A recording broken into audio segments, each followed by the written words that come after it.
aren't you afraid of ruining the kids? And I'm like, no, I worked my way from a very dark place. Why do people think that you have to work your way up to somehow get some life lesson and see how far they can go without having to reprogram and recondition themselves? That's what I had to do. What if I just started off right? How great and how far could I go? All right, guys, we got Elena Cardone here today. Super happy to have you. And you just had a wonderful event, 1,000 women at 10X Ladies, right? Yes, I did. It was phenomenal. It was amazing. I've never seen a women's event of that capacity, actually. You might be the first. Well, let's claim it now. It is. It's the biggest. It's the largest, most successful. And that was your first one, too, right? No, this year was the fourth year I've done fourth. it. But last year I also had 1,000. Last year, Vivek Ramaswamy showed up. No one knew who he was. This was before he did the presidential debate. But I also had Megyn Kelly, Venus Williams. Incredible. So that was last year. This year I had Laura Trump on and Lauren Bostic from the Skinny Confidential. Yeah. So it was an incredible group. We killed it. Natalie Dawson, Sherry Hamilton. It was some power player women up there. Powerful. And what was your goal with bringing all these women together? Well, my goal is, look, women are behind than men, let's face it. You know, it wasn't until 1984 that we could actually get a loan for our businesses. Wow. It wasn't until 1974 that, you know, we could have a loan on our home. Really? Yes, before that we had to have a man co-sign. Wow, I never knew that. So this is like within my lifetime. So we're behind, you know. We're behind on our wages, on what we get paid. We're behind on negotiation skills. We don't know how to ask more for our salaries up front. We don't know how to invest our money. I mean, these are just statistics. This is a generality, but it's also statistically proven. Right. Like, I think it's some high statistic. Don't quote me on this one, but it's like 80% of women's wealth is in cash. So cash is depreciating in value versus in an investment that's paying you income and cash flow. So we're behind. We need to know how to earn more, store more, invest more. So the point of this conference was really about bringing women together to support other women to reaching heightened levels of success and understanding financially how to do better for themselves and their families. That's incredible. So you want to teach financial independence to more women, basically? Yeah, I do. I want to open up. Basically, my husband's been my greatest mentor. We've been married for 20 years. We have 2 children together. You met Sabrina. I wanted to become a millionaire, a multi-millionaire in my own right. And I was an actress before that. I made 6 figures. I thought this was more money than my parents had made. Wow. My mom made $60,000 a year. So I remember the first year I made $120,000. I just thought I was rich. But, you know, obviously, I met Grant. He was a multimillionaire when I met him. That was more money than I could conceive of. I never went to college. I'm terrible with numbers. Grant's phenomenal. I'm here in Vegas. Grant saw me doing this at the blackjack table. I was counting on my fingers. He said, "What are you doing?" I was like counting to 21. He was like, "Don't ever do that again." He was mortified. So I'm just saying that I'm not the genius when it comes to money. And I said to Grant, you know, I don't want to feel unintelligent. I never went to college. What do I need to know about money? And he said, people overcomplicate it. There's only 3 things you need to know about money. You need to know how to earn it. Most people know how to do that. You need to know how to store it, not save it in a bank where it depreciates. That's the scam. But how to store it to get enough to invest in an income producing asset that pays a cash flow. That's different than, and he told me, he said, you can earn your way to rich. You can't earn your way to wealth. So I have taken his advice over the years. I've listened to all of his programs, his seminars. And wow, you yourself listen to them? Yes, I listened to all of his material. I've been through everything, all of his books, his program, Cardone University. Wow. He gets so irritated with me because I'll be listening to his program, which is so odd because when I'm wearing that hat as a student, like he's Grant, he's not my husband, and then Grant will walk into the room and try to talk to me, and I'm like, stop it, I'm focused, and he was like, but I am that dude, pay attention to me. So it is kind of awkward. Long story short is, I know this might sound silly and other people might not appreciate this, but I wanted to invest in Cardone Capital with my money. I came into the relationship with a little bit of money. I've also earned my own kind of money, but I wanted to invest in Cardone Capital. And Grant just thought I was ridiculous because we're married and, I'm in the will and we share everything. But it was important to me as a woman. I wanted to do this. It was a personal goal. So I convinced him to allow me to invest in Cardone Capital, and I have. And now I have almost $4 million invested. Wow. And yeah. Holy crap. Yeah, so I'm a multi-millionaire, but that's not all of my assets, but that's just what I have in Cardone Capital. And it's all because he's mentored me. Nice. And so I'm passionate about it because I think I think it's twofold. I think women should have more confidence. It's a large number. Again, I think it's around 68% of women, if I remember the stats correctly, that say they don't have confidence with money. Wow. So I wanted to learn more. I'm definitely not the financial expert, nor do I claim to be, but I do know that women can do it with the right information. So that's why I did the 10X Ladies. I mean, it's from my husband. I want to bring women into everything that we do, whether it's an opportunity for a female-owned business owner to joint venture with us at Cardone Ventures, or they can come in and get turned on to 10X Health because we take health very seriously. Yep. Or they could come into Cardone Training Technologies and understand the meet and greet, the follow-up, the negotiation skills, the financial planning, the Cardone Capital, how to invest. So I just knew that there were women out there. I was one of them myself. I did not get Grant at first. He rubbed me completely the wrong way. Yeah. So if there was any other women who weren't going to find him on social media just because he can come off abrasive or strong, and just some women wouldn't gravitate. But I thought if I could be the catalyst and a female, someone that type of woman could identify with, then they could come into the 10X world via me. That's actually why I did 10X Ladies, because I want more women to have access to Grant Cardone and all of this material and knowledge. I love that. And let's be honest, when we go to a business conference, it's 95% dudes. That's why I did 10X Ladies. I was at 10X Growth Con. This was in the beginning. Now there's more women there. But in the first 2 or 3 years of Growth Con, it was Sausage fest. yeah. I went to the first couple, so You remember? speaking from experience. You yeah. remember? I was like, this isn't fair. Women have got to catch up. But not only that, in the next 25 years, women are going to inherit $9 trillion. So we've got to understand how not to just have cash and spend to zero, but we really have to understand investing and prolonging and protecting. Right. And speaking of inheritance, I know with your kids, you're very public about the way you coach them. Are you leaving them all your money? To be determined. If they know how to fly the plane, we'll leave them the plane. If they don't know how to fly the plane, metaphorically, then I'm not leaving them the plane. I'm not going to do that to anyone. Right. But so far, my kids are extraordinary. I mean, they're just incredible assets. They're learning the business by their own origination. And I think they're extremely responsible and respectful. And so far, at the ripe old ages of 12 and now 15, they're on the right path. And at least those were the hardest years for me. That was my stupidest years. And if they're this good and stay and continue to grow, then absolutely, they're just going to run the empire. They're going to have to take care of me. I just hope I stay in the will. Yeah, imagine where they'll be at your age. It's unbelievable. So many people say to me, "Aren't you afraid of ruining your kids with giving them so much?"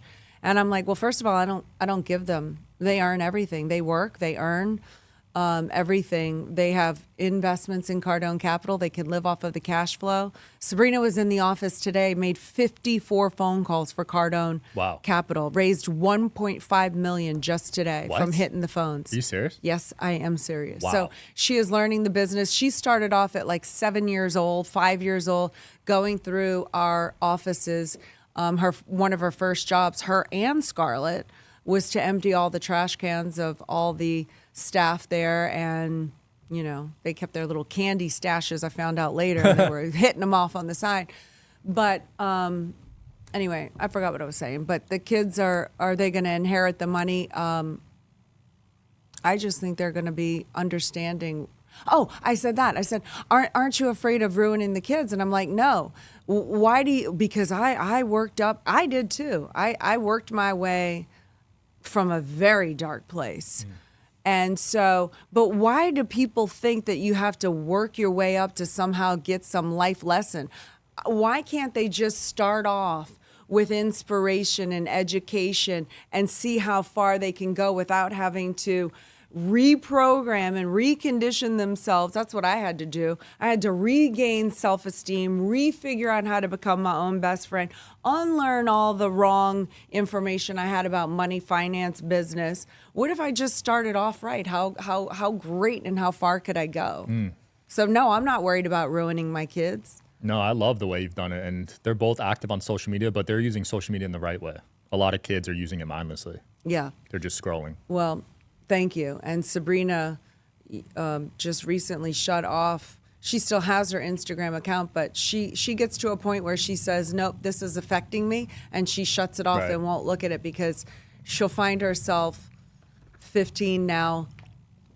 I don't want to out her, but I think it's my hypnosis. She never said this, but I can tell she'll start introverting and do I look good or this or that and self-consciousness. And I'm like, are you kidding me? Sabrina, have you looked in the mirror? You're gorgeous and intelligent. You have everything. So she'll, on her own will, without me having to harp. That's how ethical these kids are. They put their own ethics in. If they feel like they're wasting too much time and feeling depressed on social media, they shut it off. Yeah, I see all the hate comments she gets. It's actually mind-blowing to me. She won't read them anymore. It's weird how people act like that on the internet. With a kid. Yeah, with a 15-year-old. Like, It's what's the point in hating on that? Right. Who's just trying to find her way and her voice. And yeah, it's people are cruel. They really are cruel. Yeah. It's a dark world, man. Grant gets a ton of hate too, but he deals with it well. I think he fuels off of it. I think he loves it, honestly. I really do. I think I get affected the most by it. You do too, yeah. Do I get hate? You get some nasty comments too. No way. Yeah. I don't even read Gold it. digger comments. And Oh, I love that. I wrote a chapter about that in my book. I Gold saw your digger. video about it too. You did? Yeah. You owned up to it. Like I did, because in the very beginning, this is pre-social media, when I was getting married to Grant,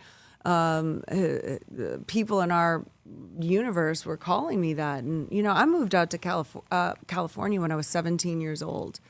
And I didn't have some rich guy. As a matter of fact, I was always the breadwinner with the guys I dated, the losers that I dated.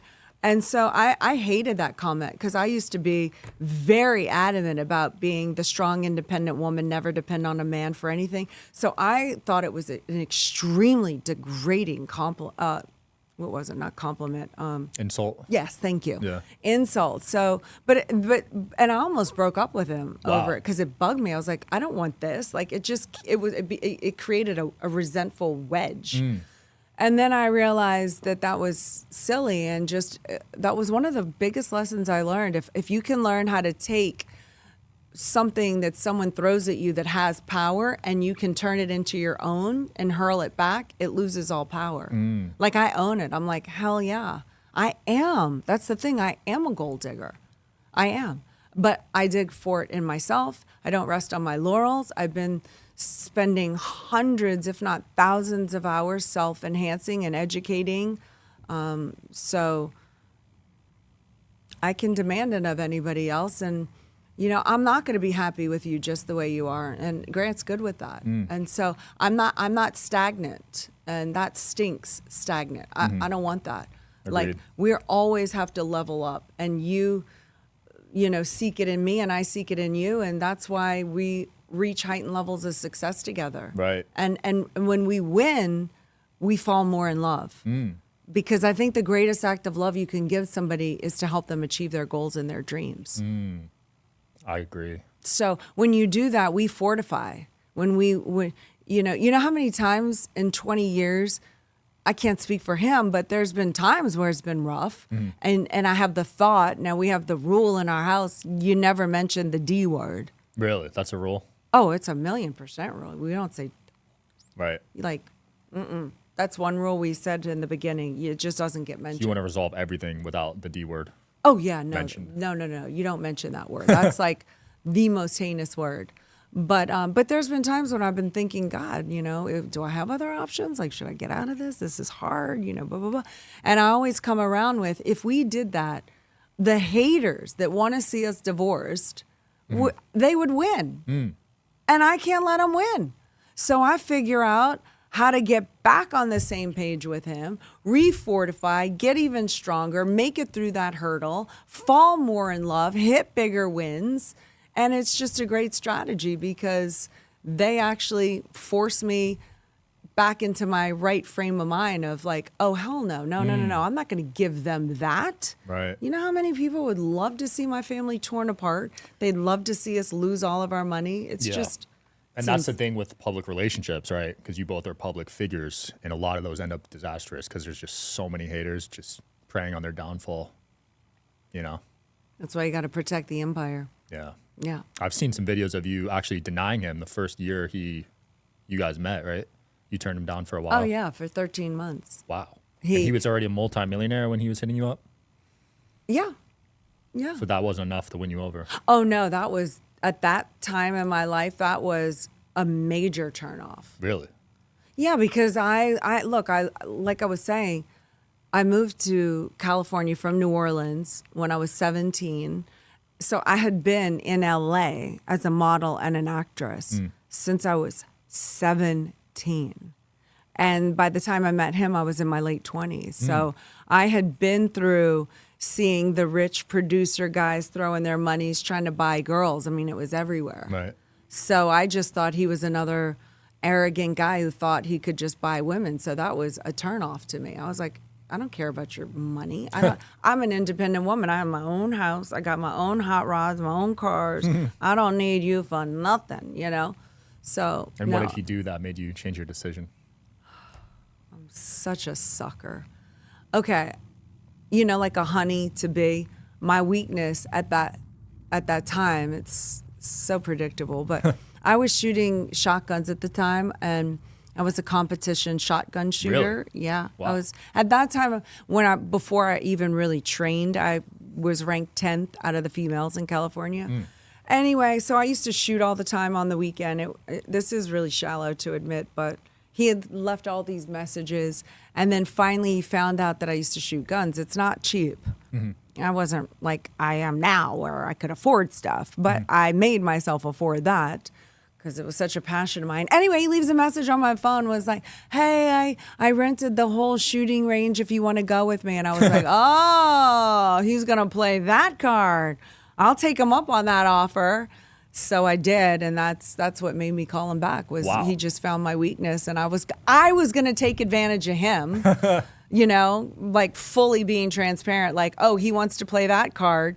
But then now look at me. I'm like freaking wrapped around his finger now. I remember I had my little crises probably when the kids were very young toddlers. I was like, I used to have men wrapped around my little finger, and now I'm wrapped around yours. And I was crying, and he just died laughing. Anyway, but it's true. So you went from being the alpha in relationships to being his beta. I'm definitely his beta. I'm definitely he is definitely alpha. And that is the nature of our relationship. However, I am very strong and very powerful. And, I'm sort of the boss of the house and everything underneath that roof. And so that's my role. And he allows me to run that division. And he is the boss of the business. And it doesn't have anything to do with male, female. It's just he is a boss. He knows more than I do. So he's the boss at the business, and I'm his junior there. And when we come home, I run the household, and he respects the decisions that we make with the children and where they're going to go to school and homeschooled or this or that or who we hang out with and where we go. And sort of the PR and, so there's no fighting because it's like, look, we got to have it all.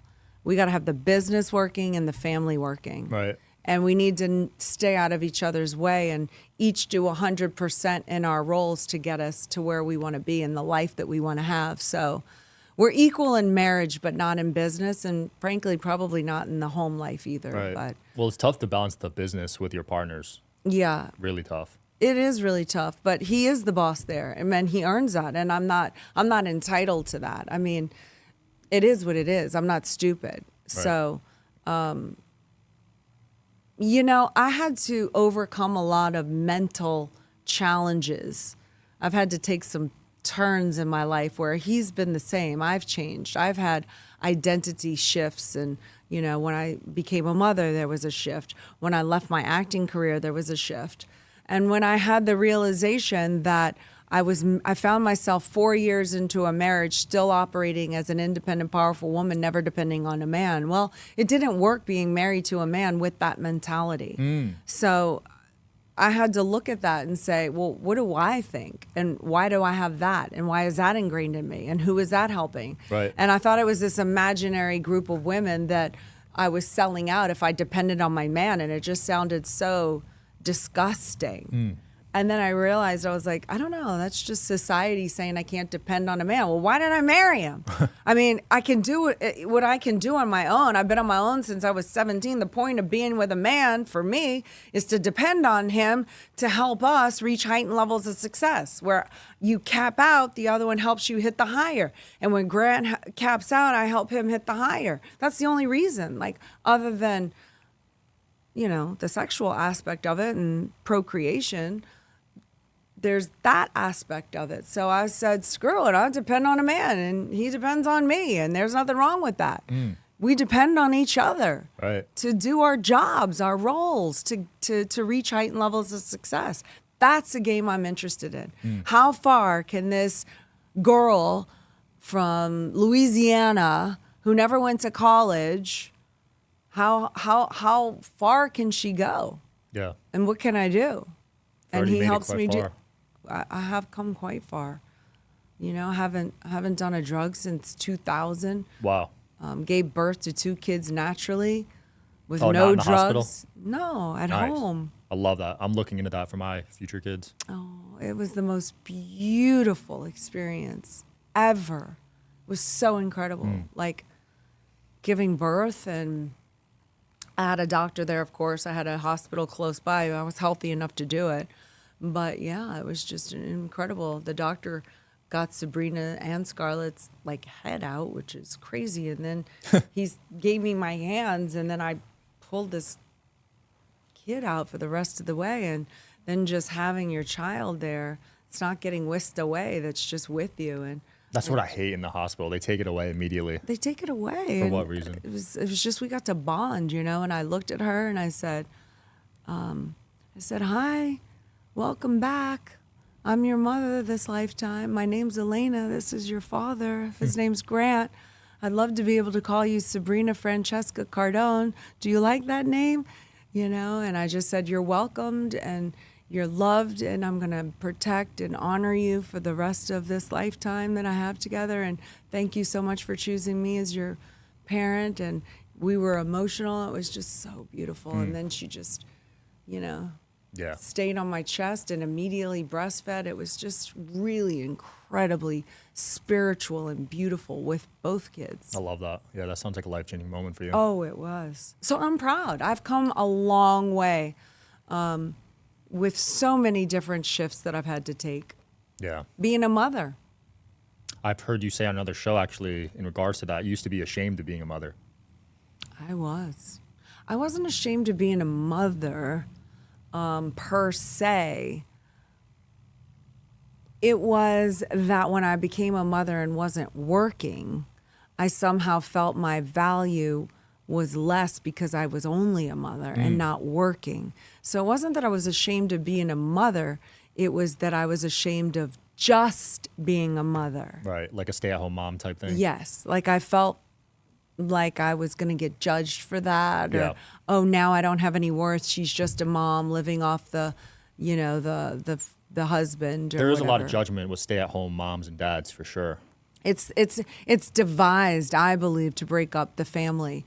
So I've just rediscovered my purpose in life, which is to empower women, protect children, and restore the value of the family to society. The value of the family is under attack, and I think it's in ruin.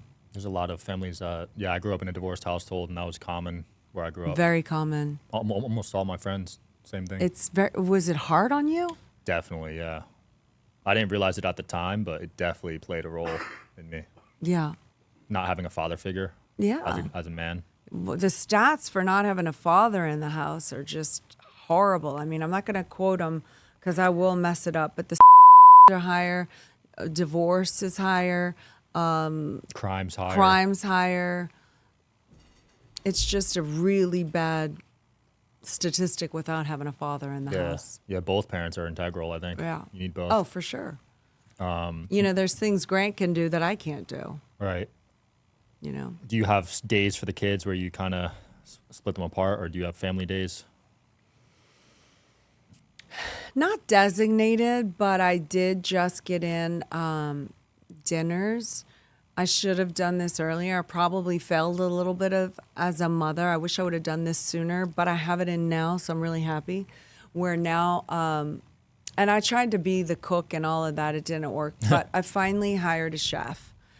So now we have dinner at 6:30 every night, and everyone shows up for dinner. And that happens 5 nights a week.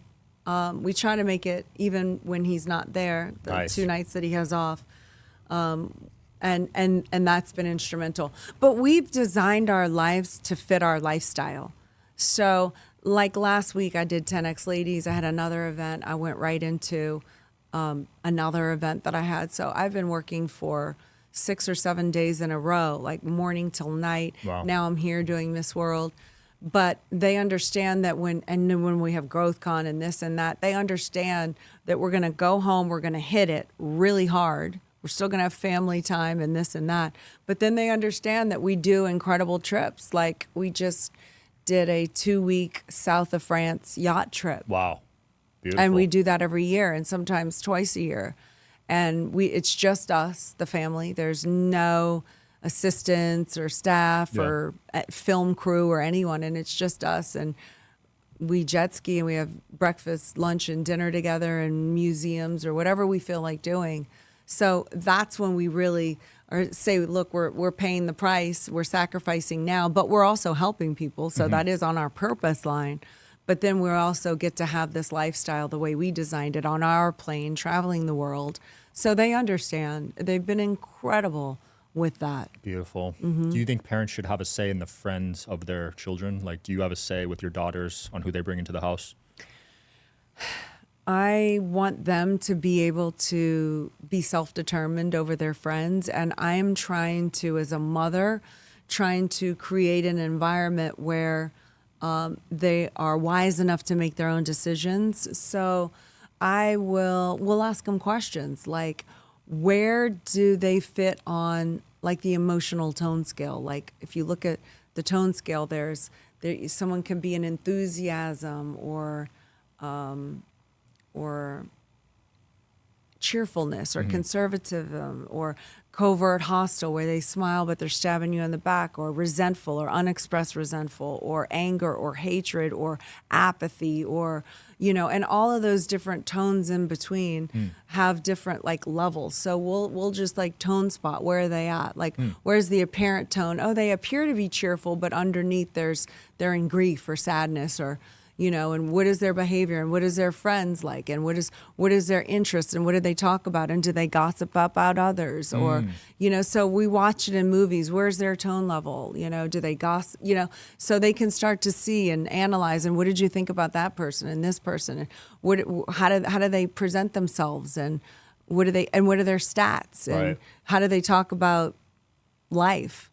And so they start to look at that. So we'll ask them, how is that friend, and how's their relationships with their other friends? And Right. and so then they'll be like, they'll figure it out, and they'll say, you know what, we found out this person likes to excessively drink, or they're promiscuous, or they're like dabbling in drugs. And so I'm going to kind of just keep my distance and be like friendly, but they don't want to hang out. And so that's where I'm at. I like that approach. You know what I'm saying? Yeah, because some parents are a little too strict with it, so they'll kick or expel the kid, but then the kid will rebel and hang out with them like in secret.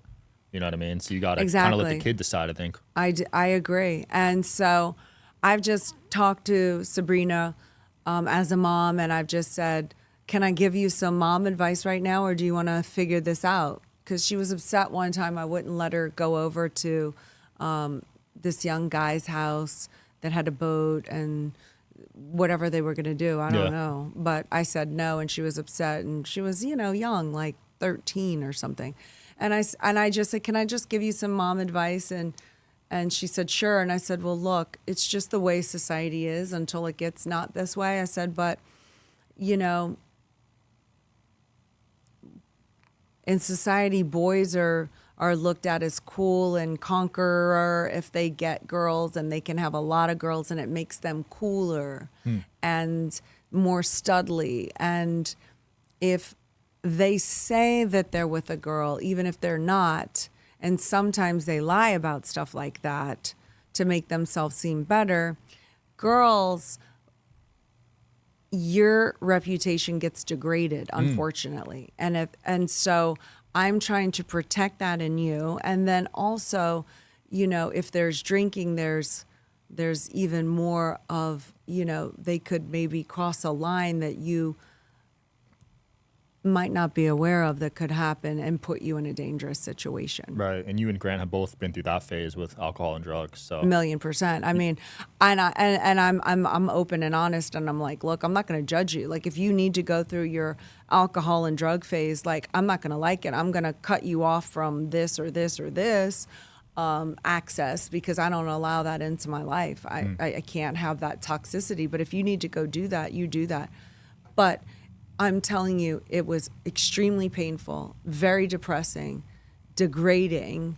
And if I could just prevent that from that happening to you, I mean, my first experience was, sexually, was drunk and horrible. Damn. Like, I can never take that back. And that's one of my biggest regrets in life, Right. 'Cause that should be a special moment. It should be. And I just told her that. I said, I just would never want that for you, because that you should be in love and trust that he's not just telling you that he's in love with you to do whatever. Right. And they're just a little naive. Yeah. And you read romance novels and you expect it to be this way, and Disney movies. Yeah, and then it could turn on a dime. So I try not to like put too much adult content on her, but it's there anyway. So anyway, she let me have that piece of advice, and I said, you do what you want. It's your life, if that's how you want it to be. But my recommendation and how I wish it was for me, even this many years later, I'm 50 years old, I still regret that. I still wish it was later and with a man I had been in a relationship with for a year or years, and it was really special. Like, I really do regret that. No, that's important, because a lot of kids that grow up in rich environments, they go down these dark paths because the parents get so wrapped up. And I was trying to be like this, like, liberated, I'm going to have this experience before my friends. And, it was just, ugh. Yeah, even as a guy too, like, it's kind of like you're looked at a loser if you don't lose your virginity early. By a certain time. Yeah. And I know. So anyway, she's just an amazing kid. And I'm so blessed that they aren't doing to us what I did and Grant did to our parents. What was that? Oh, I mean, my mom and dad, they were a lot older than most parents. So they were very naive to what was happening. I grew up in New Orleans. I was going out to the French Quarter when I was 13, 14, 15, 16, 17 is when I left to go try to make something of myself. I wouldn't go out to the French Quarter until midnight. I wouldn't come home until 7 or 8 in the morning. At 13, 14 you were doing this? Yes. Wow. You were partying early. Yeah, I was partying early. I remember my dad told me, Never get in a car with anyone who's drinking, which of course I didn't do. But he told me, he said, if you ever call me and you need to be picked up, even if you were supposed to be at a friend's house, I would rather you do that and you won't get in trouble. Just call me and I'll pick you up if you ever find yourself in a situation. And I remember I found myself in a situation in the French Quarter where I was 14, 15, tripping so hard on acid. Damn. It was hard, and I called my dad from a payphone back then.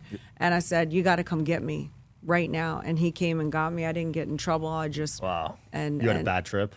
Oh, it was bad. Yeah, it was bad. It's the people you're around, I heard, on those trips. So you probably had some bad energy around you. Yeah. It was New Orleans. It was like, I don't know if you know who Fellini is, but his films are like weird. That's New Orleans. Like especially on acid, on LSD or mushrooms. No, when I did acid, I had to be alone. Oh, it is Looney Tunes in the French Quarter back in the day. And this was Mohawk days, when it was just wild in the streets. You had streets. a Mohawk? No, my sister did, but I did have a half a shaved head. Dang, we got to throw up a photo of this on the screen. I know. Oh, my sister's Mohawk? Mohawk and your hair. You had a shaved hair? Well, yeah, I had the bottom shaved. Wow. So you couldn't see that it was like really shaved, and then it was kind of like knotted, like kind of dreadlocky on the top. So and I dyed it blue black. And okay, so you were pretty like rebellious as a kid. Oh yeah, it was like a punk rock. Wow. Black Flag, like old school. Damn. Yeah.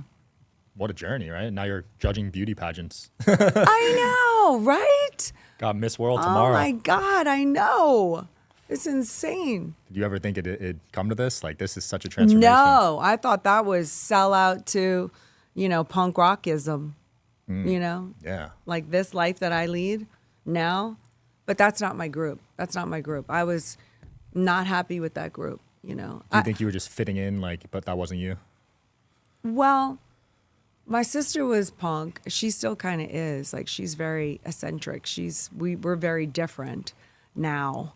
So she was punk rock, but I think I was trying to be like her, but also I went through my own just horrendous tragedy at 14, where unfortunately I witnessed my best friend who was across the street, my neighbor, burn in a fire. What? Yeah, her and her mother. Holy crap. And so at 14 years old, like having to see that, over 95% of her body. Oh my God. It wasn't so, I collapsed when I saw her. Damn. My father was holding me up. It was so devastating. And I did not know how to cope with that. And that's really when I started to just kind of self-medicate and not care whether I lived or not. And actually did. I think I had a death wish, because I was wild. I was so wild, Damn. Yeah. That's deep. It was deep. It was heavy. Crazy. Yeah, it was really painful. So anyway, that group, that punk rock group, felt like a bunch of misfits that had each other in that we didn't fit into society. I didn't feel like I fit in. I felt like I was killed inside, walking around society like, this is surreal. Like, how is everything okay? It's not okay. But I didn't know how to communicate or express, so I just found my group that, right. We were vandals and they call that trauma bonding, where you find people like you. Like that's what that group was. Yeah, you all had your own trauma. We all had our own traumas. Wow. You still talk to any of them? Not really. My core best friends, Stephanie, Stacy, and Rebecca, yes, we do. Nice. We still talk, and we're still best friends. And speaking of your friends, the clip I loved about you the most was you don't talk negatively about Grant to your friends. Ever. Which is code. A great thing to do if you're dating someone. 1,000,000%. Like, that's when I look at the empire as the king and the queen, and there's no one above. So I equate it to, in the book, I get a lot of heat for this, but like talking to the chambermaid. Not that my best friends or my business partners are chambermaids, but that's how I look at it. Like, I wouldn't talk to anyone who's not in my shoes about the king. It's got to be sacred. Mm-hmm.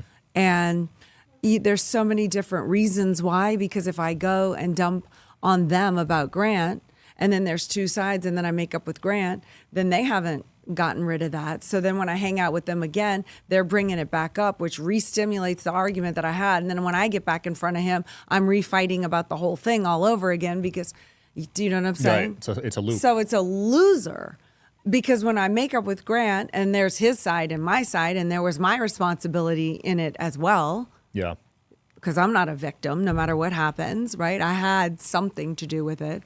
So, yeah, it's just worked out really well for us because I value and seek our own counsel. I'll only go talk to somebody who we agree at our church can talk to us about our relationship or show us how to have a successful marriage. I love that. Yeah, when I have a friend or acquaintance talk to me negatively about others, I usually cut them off. Yeah. Like it's just a toxic Well, trait they're to a have. friend because a friend is not hearing ill will of the person. So I don't allow people to speak ill will of anyone in my crew. Yeah, if they do it to one person, I'll maybe hear it out. But if they do it to multiple people, Exactly. like that's like the gossipy person you have to beware of. Yeah, you got to. Now, I don't mind a knowledge report. That's different than gossip because people misunderstand and then they don't want to tell me things. Right. And then that's almost egregious. Like if you know somebody has done a knowledge, something that I will completely not be in agreement with, and you don't tell me, that's equally as bad as not being a friend. But gossip, don't gossip to me. But knowledge report, I saw so-and-so cheating and stealing your whatever, or cheating on their husbands or spouses, or they did crack at the strip club and like these, not that this has happened, I'm giving examples. Yep. But I don't, that can happen. We have thousands of employees at this point. I'm not judgmental to everyone, but my inner circle, like, no. Like, you're not cheating on your husbands or your wives. That's not tolerated. I'm not a fan of that. No, hell no. You're going to cheat on them, the one you love the most. You're definitely cheating with on my business and in our business. 100%. No, you are out. I don't allow drugs or alcohol in my tight circle. Wow. I mean, not alcohol, like just random alcohol. When I say alcohol, I meant excessive alcohol. Right, like getting drunk and blacking like out. massive. I mean, everyone gets drink too much once in a while at a Christmas party. I'm not talking about that. I mean, over and over and over, wild, right. sloppy, like, okay, maybe there's a problem here. Yeah. Kind of. What about political, like if they're not a Republican or Trump supporter? It's the values, it's the values. If you're not for empowering women, okay? And so if you're for men that can compete in women's sports, that's anti-woman in my case, because we've worked a really hard and long time to be able to be a woman. That boxing thing was nuts. Insane, right? Couldn't believe it. I know. So if you're not for that, I'm going to have a problem. No matter how much I like you, it's going to come in. If you're not for protecting children, like you think it's okay for a child to be able to have a life-altering sex change without a consult of a parent as a minor, that's not protecting children. That is child abuse to me. So yeah, I'm probably going to have a problem with that. Right. And if you're like anti-family,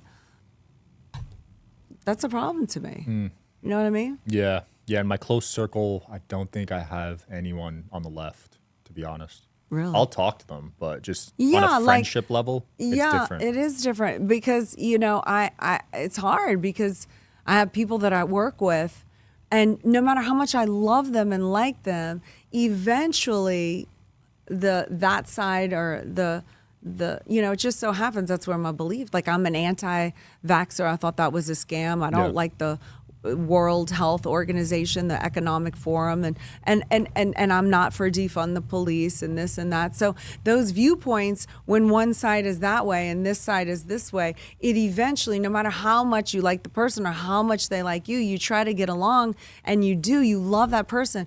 But eventually there's a little wedge that eventually grows and it becomes this big fault line. Right. I'm borrowing the phrase from Titus. He said that eventually it does create a wedge and drive you apart, because if you can't be pro me if you're anti everything I stand for. And it does show up in business. Yeah. It does. Have you always been pretty right leaning?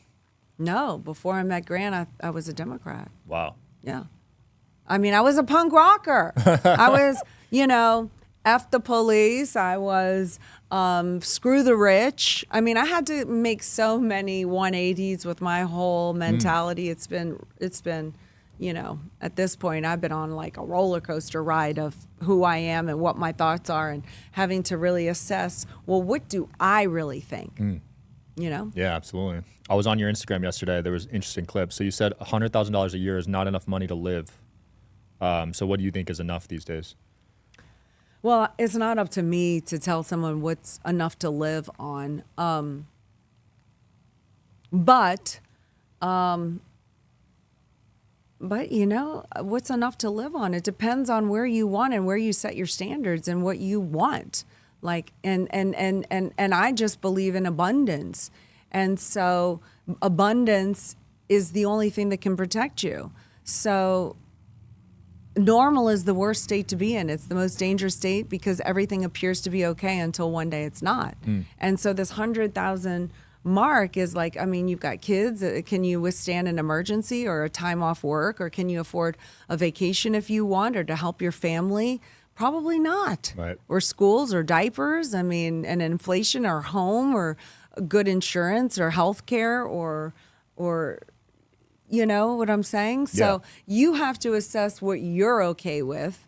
And then for me, it's about abundance, because I want to be able to withstand economic challenges or devastations that are unexpected or unplanned for, and then have some plus.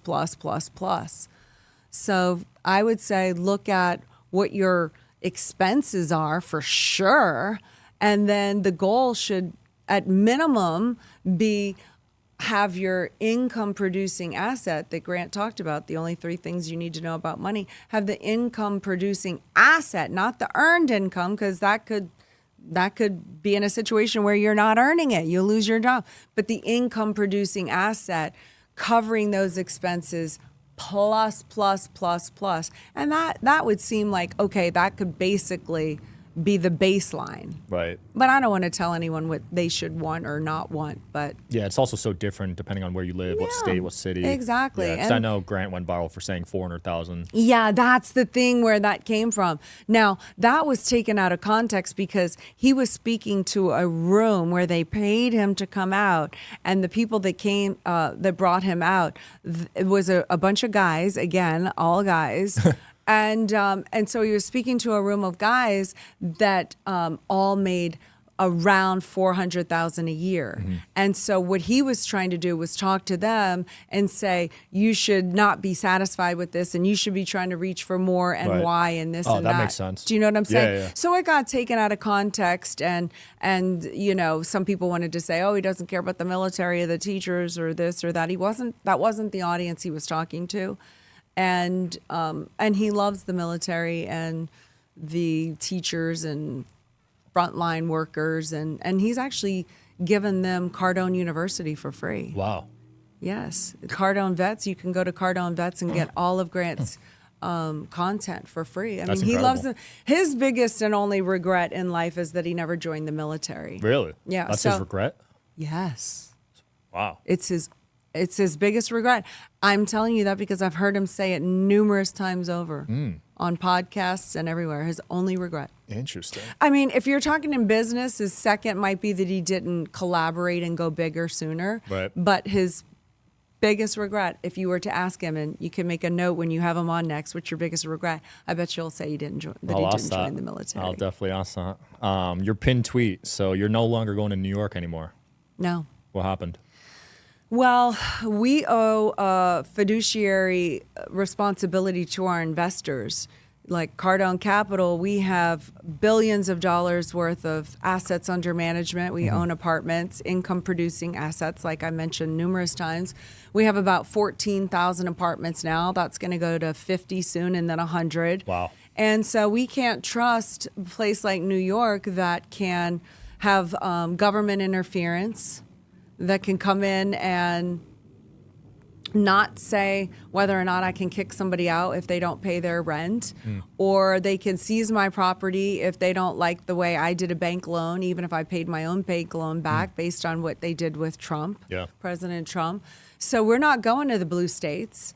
until this gets worked out, because we have a people trust us with large amounts of money, and it's our responsibility to maintain and support and fill and occupy these big, beautiful buildings that people have invested in. And, you know, they need to make sure that that asset's protected and cash flowing so they can take care of their families. And these blue states won't do that. So, wow. So it's more than New York.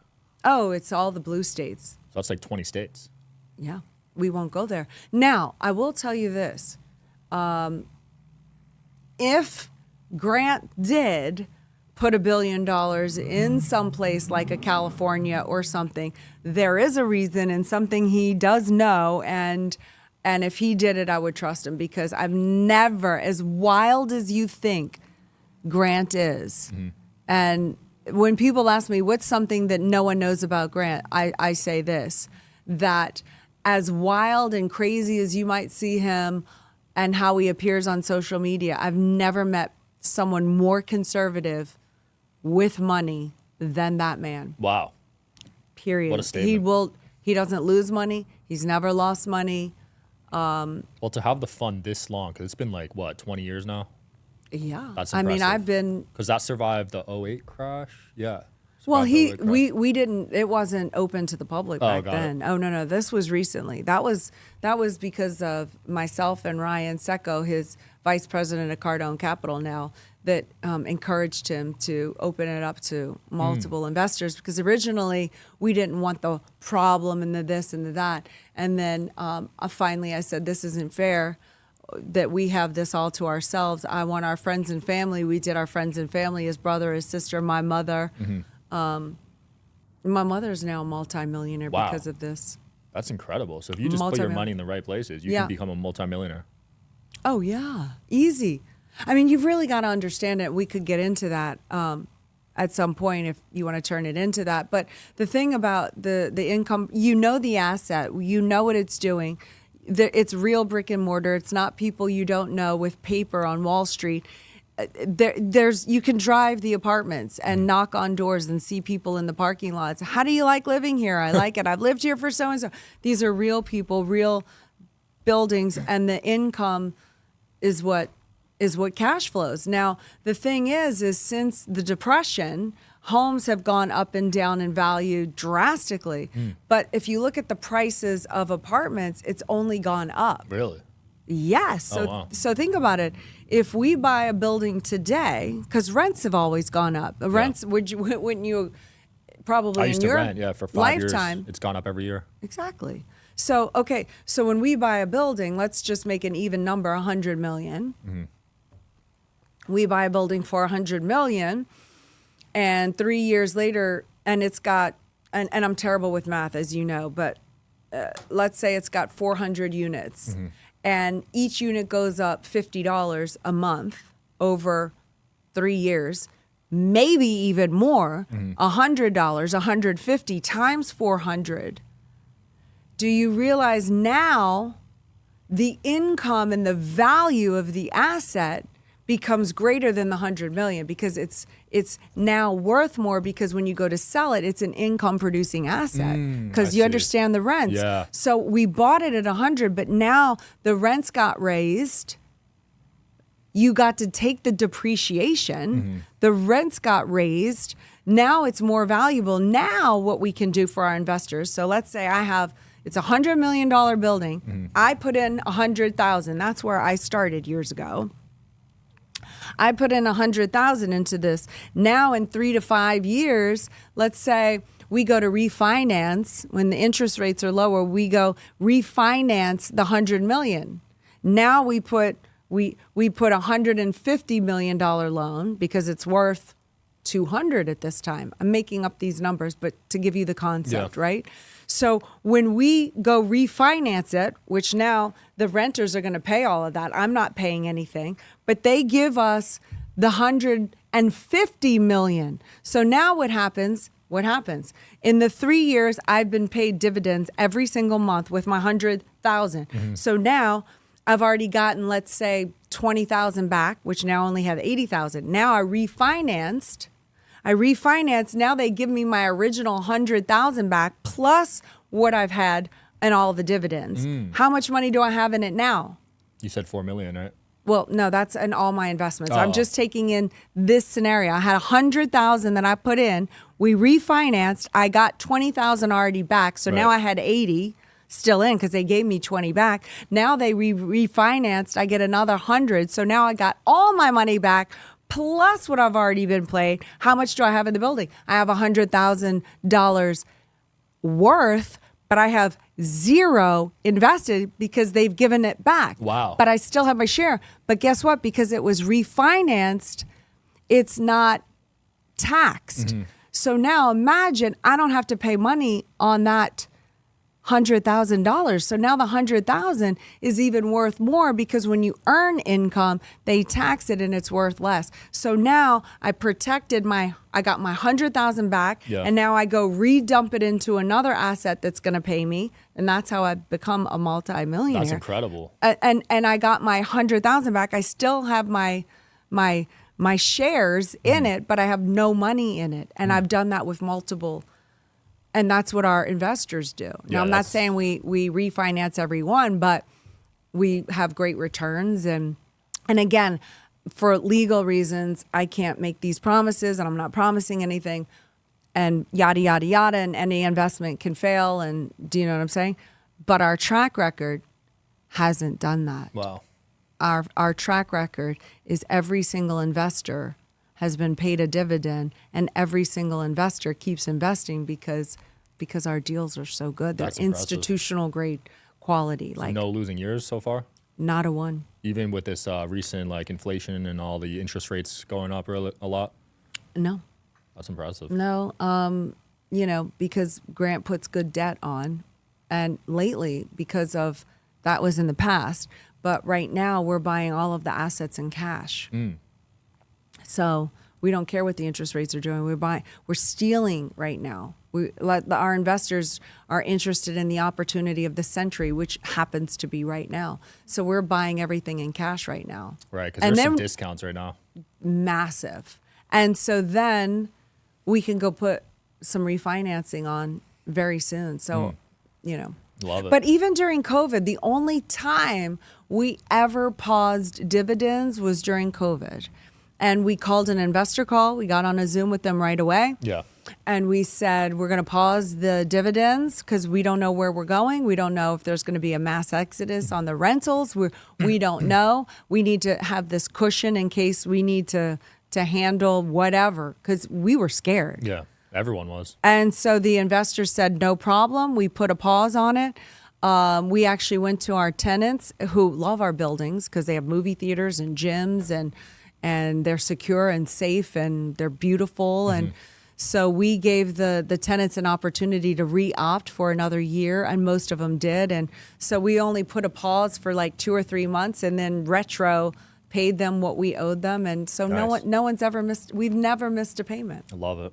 Yeah, we'll link the fund in the description below. Yeah, Cardone Capital. They can go to cardonecapital.com and look at all of our assets. And then I think there's a link to, you can be an accredited or non-accredited investor. You can just call the office or sign up online. Awesome. Anything else you want to promote or close off with here? Any events coming up? We have 10X WealthCon coming up. 10xwealthcon.com. That's what I want to promote. I'm just really behind the 10X movement, behind Grant, behind our organization. I'm going to start taking the lead more on the Grant Cardone Foundation because we want to get this information into all the underserved kids that don't have this environment to learn from, and we want to give them an opportunity to have every shot of being an entrepreneur and the skills that they need. So I'm going to start, I am more, but even more so, dig my heels into the Grant Cardone Foundation to help the kids. Yeah. But follow Grant Cardone, follow me, but follow Grant Cardone because he really is at the forefront of really making a difference and an impact globally. I love it. We'll link everything below. Thank you so much for coming on, Elena. That was awesome. Thank you, Sean. Yep. Thanks for watching, guys. As always, see you next time.